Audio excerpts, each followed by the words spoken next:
ಲಡ್ಡು ಮುತ್ತಿನ ಸಾಂಗನ್ನು ಬ್ಯಾಕ್ಗ್ರೌಂಡಲ್ಲಿ ಹಾಕ್ಕೊಂಡು ಫ್ಯಾನಿಗೆ ಕೈ ಹಾಕಿ ನಿಲ್ಲಿಸುವಂಥ ಬಾಬಾನು ನೋಡಿದ್ದೀರಾ. ಬಹಳಷ್ಟು ಜನ ಇವಾಗ ಅದನ್ನು ರೀಲ್ಸ್ ಕೂಡ ಮಾಡ್ತಿದ್ದಾರೆ. ಆದರೆ ಇದರ ಹಿಂದೆ ಇರುವಂಥ ಸೈನ್ಸನ್ನು ನಾನು ನಿಮಗೆ ತಿಳಿಸ್ಕೊಡ್ತೀನಿ. ಮೊದಲಿಗೆ ಈ ಹಣ್ಣಿನ ಜೊತೆ ನಾನು ಟ್ರೈ ಮಾಡ್ತೀನಿ.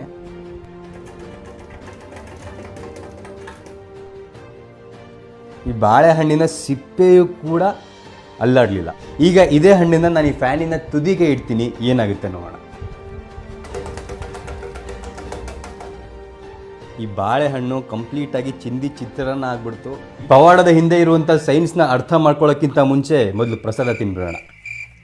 ಇಲ್ಲಿಂದ ಈ ಪಾಯಿಂಟಿಗಿರುವಂತಹ ದೂರ ಮತ್ತು ಇಲ್ಲಿಂದ ಈ ಪಾಯಿಂಟಿಗಿರುವಂತಹ ದೂರ ಎರಡು ಕೂಡ ಡಿಫ್ರೆನ್ಸ್ ಇರುತ್ತೆ. ಈ ಸೆಂಟರ್ ಪಾಯಿಂಟಿಂದ ಇರುವಂತಹ ಅಂತರ ಹೆಚ್ಚಾದಾಗೆ ಇದರ ಲೀನಿಯರ್ ವೆಲಾಸಿಟಿ ಅಂದರೆ ಲೀನಿಯರ್ ವೇಗ ಹೆಚ್ಚಿರುತ್ತೆ. ಸೊ ಒಂದು ಫ್ಯಾನಿನ ಲೀನಿಯರ್ ವೆಲಾಸಿಟಿ ಈ ಪಾಯಿಂಟಿಗಿಂತ ಈ ಪಾಯಿಂಟಲ್ಲಿ ಭಾಳ ಹೆಚ್ಚಾಗಿರುತ್ತೆ. ಸೊ ಈ ವಿಡಿಯೋನ ಪವಾಡ ಮಾಡುವಂಥ ಬಾಬಾಗೆ ತಲುಪಿಸಿ ಫ್ಯಾನನ್ನು ಇಲ್ಲಿ ಕೈ ಹಾಕಿ ಅಲ್ಲ,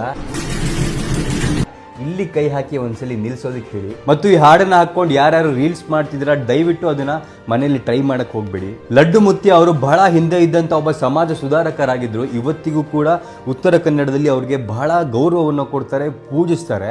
ಅವರ ಒಂದು ಭಕ್ತಿಗೀತೆನ ಹಾಕ್ಕೊಂಡು ಈ ಥರ ಫ್ಯಾನಿಗೆ ಕೈ ಹಾಕಿ ಗಿಮಿಕ್ಗಳನ್ನು ಮಾಡೋದು ಎಷ್ಟು ಸರಿ ಅಂತ ನೀವೇ ಯೋಚನೆ ಮಾಡಿ. ಈ ವಿಡಿಯೋನ ಪ್ರತಿಯೊಬ್ಬ ಕನ್ನಡಿಗರಿಗೂ ಕೂಡ ಶೇರ್ ಮಾಡಿ.